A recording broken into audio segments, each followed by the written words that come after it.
Hello guys and welcome back to this channel, where today guys I'll be showing you how to contact Eurowings Airlines support. So guys, the first thing that you of course need to do is go to Google and type in eurowings.com.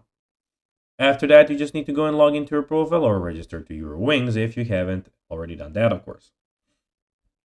But now guys, let's see what we actually have in front of us here. In the top side of the screen, as you can see, we have the Explore, Book, Information, Flight and Hotel, My Trip and Check-in. In the top right corner, we have all about your profile, and we have the book a flight option down here. But now guys, let's see how you can actually go and contact Eurowings airline support. So it is pretty simple, and you just need to go and follow these few steps. Scroll down to the bottom of the screen where you have the contact here. Just click on contact. Then here you'll get, as you can see, contact. Our aim is to help you with the best way as possible. Please check your options below.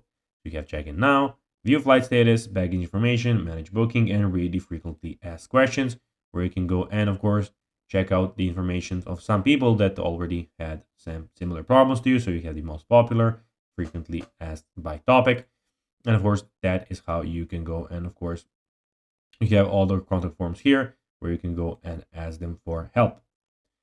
So guys, that will be everything for this video. I hope that you found this video informative and entertaining, guys. If you did, don't forget to like this video, share it, subscribe to the channel, and put the notifications on, as guys, this really helps us grow our channel. So if you have a few seconds, it will be pretty cool if you could do this for us. So guys, that will be everything for this video. I hope that you enjoyed it, and guys, as always, I'll be seeing you in the next video on this YouTube channel. Until then, as always, until next time, bye guys.